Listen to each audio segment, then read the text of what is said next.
Olá, irmãos, a paz de Jesus esteja no teu coração. Hoje eu gostaria de partilhar um pouquinho sobre o temor de Deus. Gostaria que você pegasse o que é o temor de Deus, o que é temer a Deus. Entre tantas passagens, eu selecionei uma, que é Hebreus, capítulo 12, que diz o seguinte, no versículo 28. Assim, possuindo nós um reino inabalável, dediquemos a Deus um reconhecimento que lhe torne agradável o nosso culto, com temor e respeito. Então, o que é temer a Deus? Para aquelas pessoas que não conhecem, não conhecem a palavra, temor de Deus parece que é exatamente o medo de Deus, o medo de se separar de Deus, é o julgamento final. Mas para nós cristãos, nós entendemos o temor de Deus totalmente diferente. Temor que é consideração, é um respeito, muito mais que um respeito pelas coisas de Deus, pela palavra de Deus. É um amor tão grande por Deus que a gente tem medo sim de desagradá-lo. É crer verdadeiramente. Porque você não basta você falar eu acredito em Deus, mas você tem que crer em Deus verdadeiramente. É esse o temor de Deus. Você quer lhe tornar agradável. Você crê em Deus, na palavra de Deus, como a verdade na sua vida. E mediante a tantos significados e palavras que a gente pode tentar se encaixar na questão do temor de Deus, hoje eu gostaria de trabalhar com uma palavra que vem no meu coração, que espero que você compreenda, que é a questão daqueles que temem a Deus, aqueles que se curvam diante de Deus, se prostram diante de Deus, se curvam diante da palavra de Deus. Esse é o verdadeiro temor de Deus. É um amor tão grande pelo nosso Deus, uma consideração tão grande pelo nosso Deus, que nós não queremos desagradá-lo através do nosso pecado. Nós queremos agradar, tornar agradável a Deus o nosso culto. E a passagem que eu vou falar com vocês hoje sobre, primeiro, gostaria que você pegasse a passagem de Jeremias, capítulo 5, versículo de 1 a 9, que vai falar exatamente daqueles que não temem a Deus, que não têm esse temor de Deus. Percorrei as ruas de Jerusalém, olhai e perguntai, procurai nas praças, vede nelas e encontrar um homem, um só homem, que pratique a justiça e que seja leal. Então eu perdoarei a cidade, mesmo quando juram pela vida de Deus, é para prestar falso julgamento. Senhor, não se compraz o vosso olhar em contemplar a lealdade? Vós os feris, e eles não sentem dor.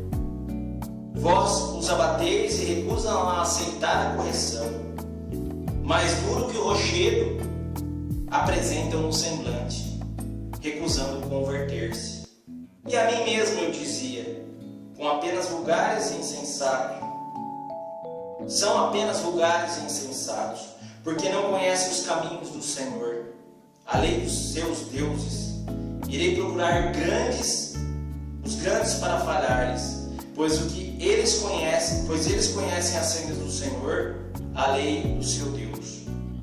Mas todos esses também quebraram o jugo e romperam os laços. Eis porque o leão da floresta os ferirá e o lobo da estepe os dizimará. A pantera os espreitará em suas cidades, e aquele que dela sair será despedaçado. Porquanto numerosos são os seus delitos, e sem conta as suas revoltas. Por que perdoar? Teus filhos abandonaram-me, juram por deuses que não o são, com moleiros de dons, e eles cometem o adultério, acercando-se das casas de devastidão. Garanhões bem nutridos no calor do cio, cada qual relincha antes da mulher do próximo. E não os punirei por esses crimes. Oráculo do Senhor. Não se vingaria a minha alma de semelhante nação? Vamos parar por aqui. E vamos, resumidamente, refletir o que nós conseguimos enxergar nessa passagem da palavra de Deus. Enxergando Deus, de certa forma, desapontado com aquele povo, de Judá, que não os respeitavam, que não os aceitavam, que não os temiam. Aqui fala que eles não praticavam a justiça, que é a justiça de Deus. E hoje nós falamos muito de justiça. Nós praticamos a justiça, mas muitas vezes a justiça dos homens e não a verdadeira justiça, que é a de Deus. Levantam falsos testemunhos. Muitas vezes falamos em nome de Deus, colocamos Deus como um escudo, juramos em nome de Deus, levantamos falsos testemunhos. Se recusam a conversão, eles se recusam a converter. Hoje muitas pessoas se recusam à conversão de Deus, a aceitar Deus, a mudar de vida. São ignorantes da palavra, são ignorantes, eles não conhecem a palavra de Deus. E hoje, as pessoas que não conhecem a palavra de Deus, não conhecem, o que acontece? Se tornam fáceis, caem facilmente nas ciladas do inimigo, presas fáceis para o inimigo de Deus. Por exemplo, uma pessoa que não sabe que é contra homens e carnes que nós temos que lutar, mas contra os principados e potestades, nossos inimigos são espirituais. O que acontece com essa pessoa? Ela sai brigando com todo mundo, se desentendendo com todo mundo. Muitas vezes pessoas da sua própria família, pessoas da sua própria convivência. Por isso que hoje as famílias estão se dividindo, as pessoas estão brigando, porque é esse lado espiritual e a pessoa não tem conhecimento da palavra. Eles procuram falsos deuses, falsas doutrinas, ou mesmo a gente vê pessoas se apegando em bens materiais, se apegando no poder, no dinheiro, e deixando Deus de lado, e deixando Deus no segundo plano. Eles não reconhecem os dons de Deus, eles não reconhecem os dons de Deus. Você vê, hoje Deus nos dá a vida, a saúde, dá uma família, dá condições, dá um trabalho, um estudo. Deus dá condição até financeira, para nós, e a gente nunca dá valor, e a gente nunca reconhece as coisas que Deus nos dá. Pelo contrário, a gente só foca as coisas ruins, aquilo que está faltando, prioriza o foco nas coisas negativas e nunca enxerga o dom que Deus está dando, os dons que Deus está dando para a nossa vida. E para finalizar, que aí a palavra fala de adultério, é a questão da vida no pecado. Se você está vivendo no pecado, preso no pecado, não está realizando os mandamentos de Deus, não está fazendo com que os mandamentos de Deus se cumpram na sua vida, você está no pecado. Se você está no pecado, você sabe que você está morto a morte da alma. E a outra passagem que vai falar exatamente ao contrário, daqueles que temem a Deus verdadeiramente. E aí, meu irmão, minha irmã, eu me incluo e espero que você se inclua nessa condição.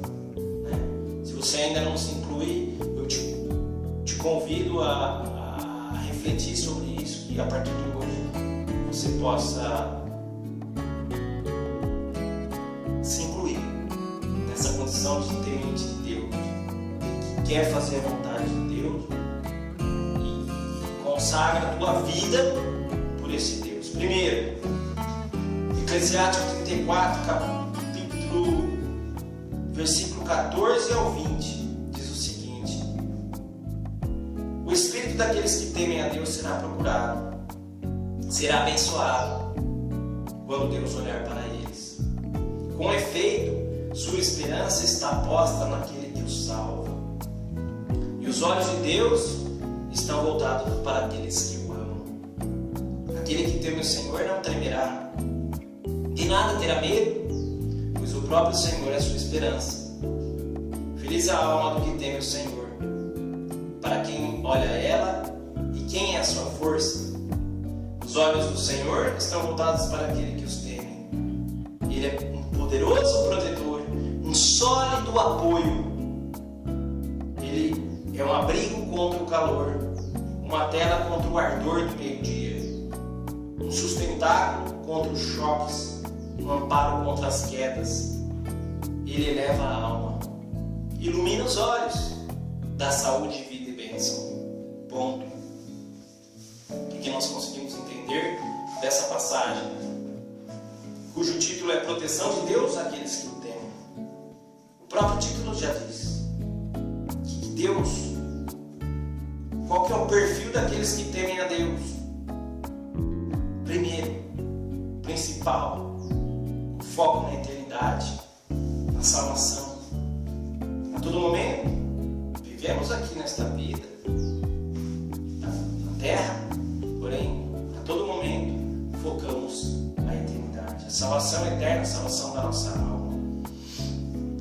Eles procuram viver o amor, a palavra nos diz. O amor? O amor humano? O amor passageiro, as paixões mundanas, humanas? Não. O amor que vem de Deus. É o amor que nós recebemos de Deus. É o amor que nós pedimos a Deus e recebemos na nossa vida. Que nós possamos amar as pessoas à nossa volta com o amor de Deus. E não vamos esquecer do perdão. Amar é perdoar. Que a gente saiba, consiga colocar em prática o perdão como forma de amor. Que o amor de Deus nos permite a perdoar, a nos perdoar muitas vezes. Então, a palavra fala que os que temem a Deus não terão medo, ou seja, nós nos tornamos corajosos, porque o Senhor está contigo. Nós não precisamos temer a nada, mesmo na dor, mesmo na aflição, nós não precisamos temer a nada. Nós nos tornamos, o Senhor nos dá coragem para enfrentar as lutas do dia a dia, por mais difíceis que sejam. O Senhor nos dá essa coragem. Felicidade da alma. A felicidade da alma é a verdadeira felicidade.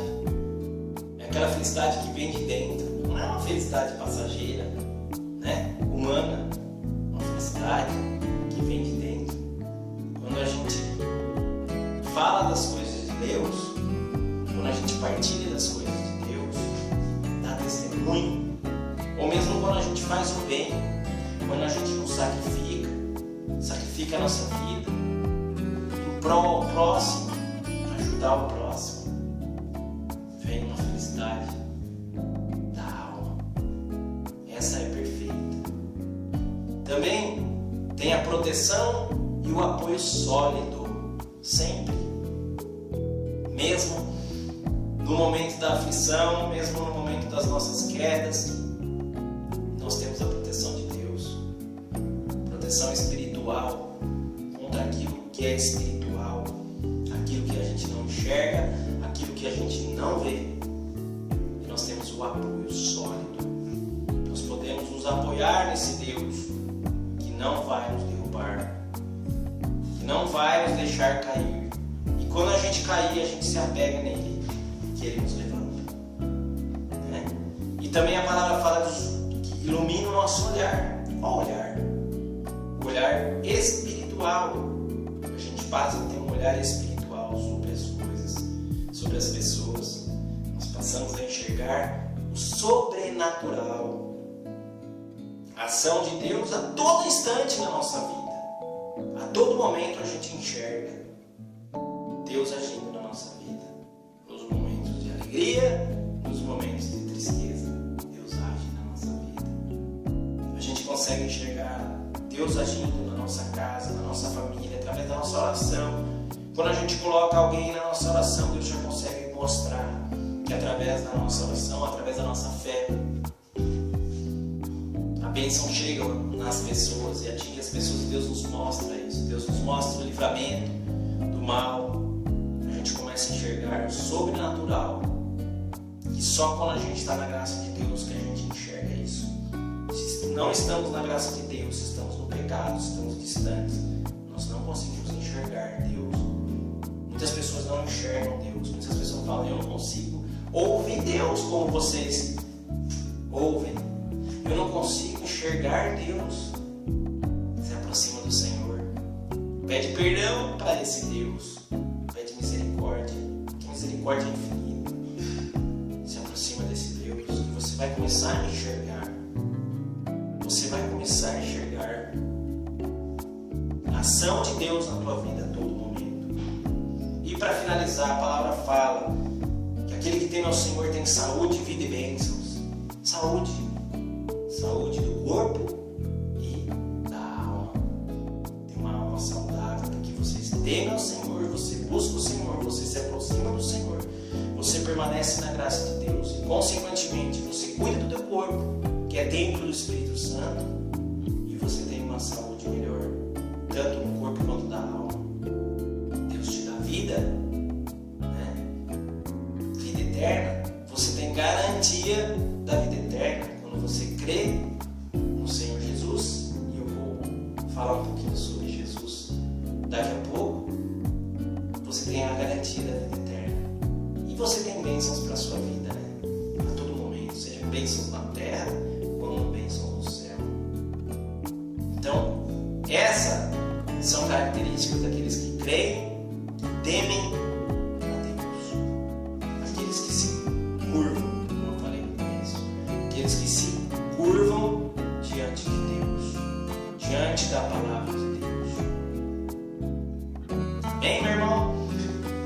E para finalizar, né, como eu disse que falaria, uma outra passagem que fala em Isaías 28, no Salmo 117, mas eu vou me resumir a falar apenas uma frase, que é aquela frase que fala o seguinte, que a pedra, a respeito da pedra angular, a pedra que os construtores rejeitaram se tornou a pedra angular.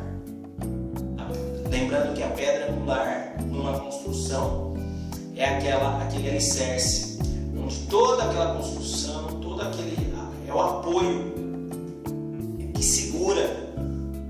O prédio pode ser gigantesco, mas ele tem um apoio. E esse apoio que é a pedra angular é Jesus Cristo. Então, Jesus veio ao mundo, né?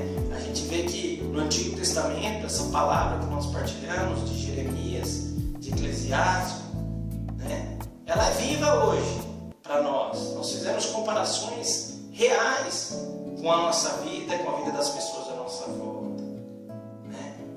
E Jesus veio, se fez homem, Deus se fez homem, se fez carne, né? Para exatamente fazer com que nós pudéssemos crer nesse Deus, né? Crer verdadeiramente nele, né? Então que nós possamos, com tudo isso que eu falei aqui hoje, nós possamos refletir como que está a nossa vida, se a gente está temendo verdadeiramente a Deus, se a gente está usufruindo, né, com toda a nossa força, com todo o nosso espírito das promessas de Deus para nós, se a gente está se curvando diante desse Deus, diante dessa palavra, se a gente está tendo essa vida, né, e se nós estamos crendo verdadeiramente, focando na eternidade, crer no Senhor Jesus e será salvo. está a nossa vida. O Senhor Jesus está sendo a pedra angular da nossa vida, o alicerce sólido da nossa vida, do nosso dia a dia. Fica essa reflexão. Se não está, meu irmão, deixa para amanhã. Aceita hoje o Senhor Jesus na sua vida. Confessa os seus pecados e mude de vida. Se aproxima do Senhor através da oração, né? E se você está conseguindo fazer isso, né? Colocar o Senhor Jesus como a pedra angular, como sustentação da tua vida. Ótimo, algumas pessoas falam, mas eu não preciso ir na igreja. Eu acredito em Deus, eu não preciso ir na igreja. Ótimo. Se você acredita em Deus, se você crê no Senhor Jesus, se você consegue viver isso, esse temor, viver a palavra de Deus, viver os mandamentos de Deus, sem ir na igreja, parabéns. Essa proeza, que é muito difícil, mas se você não consegue, se você tem dificuldade, é natural. Se aproxima do Senhor, vai buscar Deus hoje, vai para a igreja hoje, vai para o grupo de oração, vai buscar ajuda dos irmãos na oração, para que você possa fazer parte desse grupo seleto de pessoas que creem verdadeiramente em nosso Deus. E aí você vai desfrutar das maravilhas de Deus para a tua vida, tanto na terra quanto no céu. Amém, meu irmão? Então era isso que eu gostaria de falar hoje, que realmente o Senhor Jesus seja a sustentação sólida da sua vida, da tua casa, que você possa caminhar com esse Deus, usufruir das maravilhas que Deus tem para nós. Amém? Então que o nosso Senhor Jesus abençoe você, sua família, e até a próxima.